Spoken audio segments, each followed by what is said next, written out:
ሃገርናን ከባቢናን ሓደ ዘይተጸበናዮ ናይ ዲፕሎማሲ ንፋስ ይነፍስ ኣሎ። ዓላማ ናይዚ ኣብ መንጎ ኤርትራን ትግራይን ውግእ ንኽጅመር እዩ። ንሱ ናይ ዓለም ሰላም ፈጣሪ ተባሂሉ ክጽዋዕ ስለ ዝደሊ ንኢሳያስ አፈወርቂ ካብ ተነጽሎ ኣውፂኡ ንኣብይ ኣሕመድ ድማ ካብቲ ዘለዎ ቁጠባዊ ቅልውላው ኣገላጊሉ ኣብ መንጎኦም ሓድሽ ናይ ሰላም ስምምዕ ክፍርሙ ክደፍእ ይኽእል እዩ።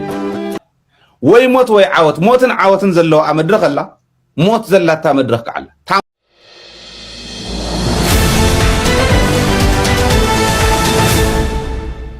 ሃገርናን ከባቢናን ሓደ ዘይተጸበናዮ ናይ ዲፕሎማሲ ንፋስ ይነፍስ ኣሎ።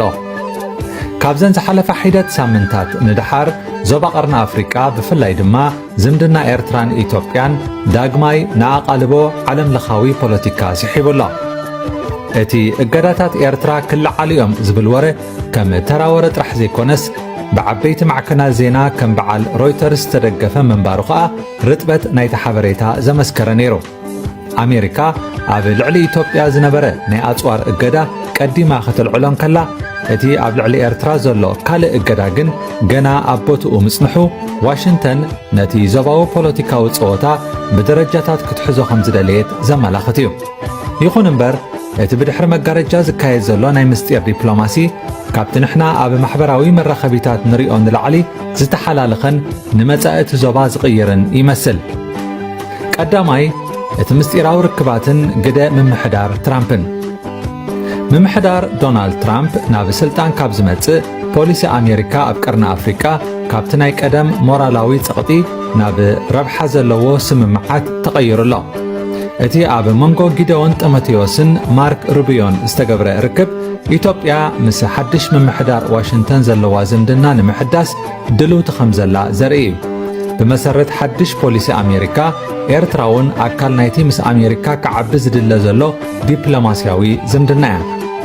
እቲ ሚኒስትራት ወፃኢ ጉዳያት ኤርትራን ኢትዮጵያን ብምስጢር ይራኸቡ ኣለዉ ዝብል ወረ ካብዚ ናይ ትራምፕ ኩሉ ናብ ሓደ ጽምዶ ይምጻእ ዝብል ፖሊሲ ዝነቐለ እዩ።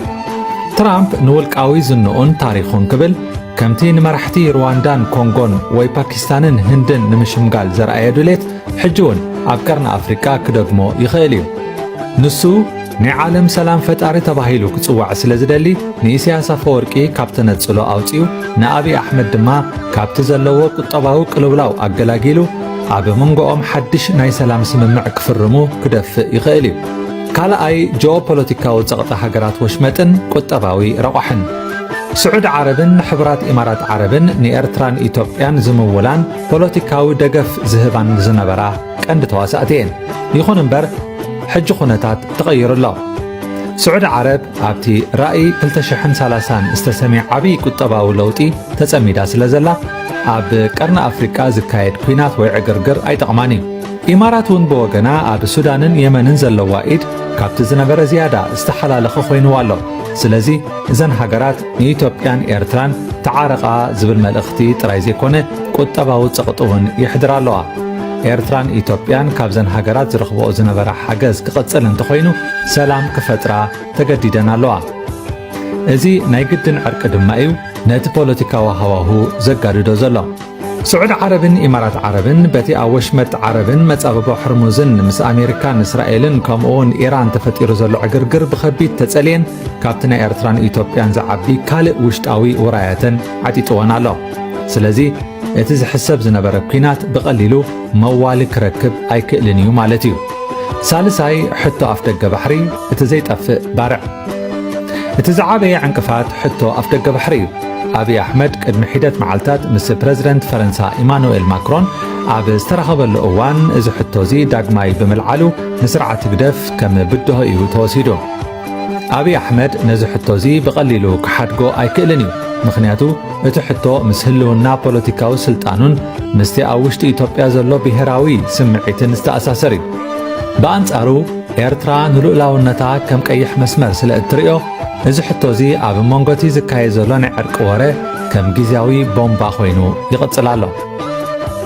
እቲ ሕቶ ግን ኣብይ ኣሕመድ ብሓገዝ ኣሜሪካን ሃገራት ዓረብን ነፃ ናይ ንግዲ መስመር ወይ ወደብ ናይ ምጥቃም ፍሉይ መሰል እንተተዋሂብዎ ነቲ ብኹናት ናይ ምፍርራሕ ዘመትኡ ከዝሕሎ ይኽእል ድዩ ዝብል እዩ። ራብዓይ ግብፂ እቲ ኣብ ጥቓኣ ዘሎ ተጻራሪ ረብሓ ኣብዚ ጸወታ እዚ ግብጺ ትዕበት ንኣስ ኣገዳሲት ተዋሳኢት እያ። ግብጺ ብዕርቂ ኤርትራን ኢትዮጵያን ሕጉስቲ ክትከውን ኮቶ ኣይትኽእልን። استراتيجي ግብጺ ንኢትዮጵያ ብኹሉ ሸነኻት ማለት ብሱዳን ብሶማልን ኤርትራን ከቢብካ ኣብ ጉዳይ ዓቢይ ናይ ሕዳሴ ዲጋ መርገጺያ ክትቅይር ምግባር እዩ። ኤርትራ ምስ ኢትዮጵያ ክትዕረቕ ማለት ግብጺ እቲ ዝዓበየ ስትራቴጂያዊ መሳርሒ ዝነበረ ናይ ኤርትራ ካርታ ክትስእነ እያ ማለት እዩ። ስለዚ ኤርትራ ምስ ኢትዮጵያ ሓደ ዲፕሎማሲ ክትሃንጽ እንከላ በቲ ሓደ ወገን እቲ ናይ ግብጺ ሓደሽ ክብል ሰላም ጽምዶ ኣብ ዝተፈላለዩ ሃገራት ናይ ዝርከቡ ህዝብታት ምትእኽኻቢ ቀንዲ ዕላምኡ ድማ ኣብ ቀርኒ ኣፍሪቃ ኩናት ደው ንምባል ኣብ ትግራይ ድሕር ዝነበረ ውግእ መንግስቲ ኢትዮጵያ ነቲ ብዶብ ትግራይን ኤርትራን ዝነበረ ሰራዊቱ ሃንደበት ካብቲ ቦታታት ኣውፂዎ ዕላማ ናይዚ ኣብ መንጎ ኤርትራን ትግራይን ውግእ ንኽጅመር እዩ እንተኾነ ከምቲ ስርዓት ብልጽግና ዝተመነየ ውግእ ኣይተጀመረን ድሕርዚ እምበር ጽምዶ ናይ ህዝብታት ክህሉ ኣለዎ ዝብል ተበግሶ ዝተወስደ ጽምዶ ክልተ ደረጃታት ይሓሊፉ ተቐዳማይ ሓሳብ እዩ ህዝብታት ኤርትራን ትግራይን ብሰንኪ ዝተሓለፈ ነዊሕን ተሓላለኸን ሕማቕ ኩነታት ኣብ መንጎኦም ዝነበረ ዝምድና ከምቲ ኩሉ ዝምነየ ይኮነን ነይሩ ምትእምማን ሃሲሱ ርክብ ተቋሪጹ ብሓባር ምስራሕ ዘይሕሰብ ኮይኑ ኣብ ከምዚ ኩነታት ዝኹሉ ብድሆታት ሰጊርካ ጽምዶ ህዝብታት ክግበር ይከኣል ዝብል ሓሳብ ምልዓል ጥራይ ቀሊል ኣይነበረን እንተኾነ ውግእ ዝውገደሉ እንኮ መገዲ ንሱ ጥራይ ስለ ዝኾነ እቲ ሓሳብ ግድን ይኽልዓል ነይርዎ ተላዒሉ ድማ ከምቲ ዝተጸበናዮ ጽምዶ ህዝብታት ይገበር ዝብል ሓሳብ ምስ ተላዕለ ገና ከይተበገሰ ብዙሕ ተቃውሞ በፂሕዎ ክትግበር ኣይክእልኒ ተባሂሉ ንጠያይትን መዳፍዕን ዝመርሖ ፖለቲካ ስለ ዝኾነ ብቐዳምነት ፖለቲከኛታት ክዕረቑ ኣለዎም ምሁራት ክሳተፉ ኣለዎም ኣዘዝ ሰራዊት እንተዘይደጊፎሞ ውሕስነቱ ክእመን ኣይክእልን እዩ ወዘተ ተባሂሉ እንተኾነ ጽምዶ ብህዝቢ ክትግበር ብህዝቢ ክዕወትን ከም ዝኽእል ጽኑዕ እምነት ስለ ዝነበረና ኣብ ሓሳብና ጸኒዕናን ንህዝብታት ኣእሚናን ደረጃ ድማ ተግባር እዩ ነቲ ጽምዶ ክግበር ኣለዎ ዝብል ሓሳብ ኣብ ባይታ ብጭቡጥ ኣብ ግብሪ ክትቅይሮ ዝዓበየ ብድሆ ነይሩ እንተኾነ ሳላ ንጹር ረኣይ ሓያል ጻዕሪ ተወፋይነትን መስዋዕትን ጽምዶ ኣብ ግብሪ ውዒሉ ህዝብታት ሰላም ከመይ ኣምሲኹም ሕጂ መደብና ኣብ ምውዳእና ስለ ዝኾንና ክብለኩም ዝደሊ ሓደ ነገር ኣሎ እዚ ጽምዶ ክውን ንኽኸውን ህዝቢ ትግራይ ብሓንሳቕ ክንሰርሕ ጸኒሕና ኢና ህዝቢ መሓራ ከምኡ ዝተፈላለየ ቦታታት ኮይና ነዚ ዕቤቱ ናብ ሳልሳይ ደረጃ በራኺኡ ኣብ መድያቡ ድማ ኣጋይሽ ክንዕድም ነይሩና ምሁራት ኣቦታት ከዓ ዓዲምናዮም ድማ ንፕሮፌሰር መሐመድ ሐሰን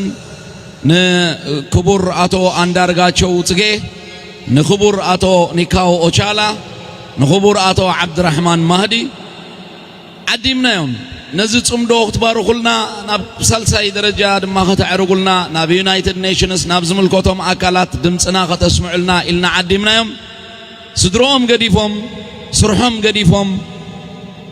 ንናይ ሰላም ወፍሪ ወላድ ተረፈ ይትረፊሎም all the way ናብ ዝመጽኦም ምሳና ውዒሎም ኣለው ዝቕጽል ድማ ናብ ኣቶም ስለ ዝግደፍ ኩልኹም ንኽብሪ ጽምዶን ንኽብሪ ዝውፅዕ ሓፋሽን ሓንሳብ ጠጠው ኢልኩም ነዚኦም ኣጋይሽና ከተጣቕዑለይ ብኽብሪ ይዕድም ብሽም ጽምዶ እዞም ክቡራት ኣጋይሽና ኣቶ አንዳርጋቸው ጽጌ ክቡር ኣቶ ዓብድራህማን ማህዲ ክቡር ፕሮፌሰር መሐመድ ሐሰን ክቡር እዚ ሁሉ ክውን ንኽኸውን ንኹልና ዝኣከበና ድማ ክቡር ኣምባሳደር ኤርትራ ኣቶ ዒሳ ስለቀኒልና ህብረታውን ንኪበ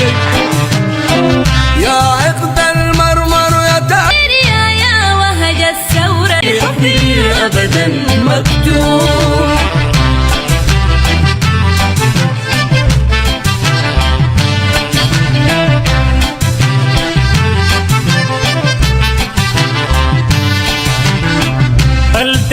موت ده شكاس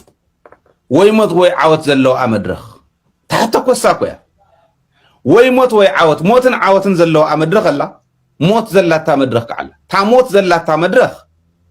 سق مباليا بريتوريان داولكم يو عبيلو بريتوريا كم زولو كن يونا بريتوريا حشنا قسيلنا ببريتوريا ناتفا خاص بريتوريا ፕሪቶሪያ እንዳውል እንዲም ጸኒሕ ምስካ ሕዝ ፕሪቶሪያ የለ ስለዚህ በዚኣ ወገን ዘላ ሓንቲያ ንሳውን ድምፁ ብዘጥፈ እብረት ክቀትለካ ከለኹ ስቕበል ትብል እያ ዘላ ኣብዚኣ ዘለዋ መስዋዕትነት ክትከፍል ኢኻ ሓድነትካ ፅኒዕኻ እንተኸይድካ ግን ፋኖ ኣሎ ዓፋር ኣሎ ናይ ዓፋር ክልተ ሰራዊት እኒሄው ናብ ሓደ ምፃዮም ኣገው እኒሄ ቅማንት እኒሄ ኦላ እኒሄ ናይ ኦጋዴን ኣሎ ናይ ጋምቤላ ኣሎ ናይ ቤንሻንጉል ኣሎ ኢትዮጵያ ከምዚኣ ዘላ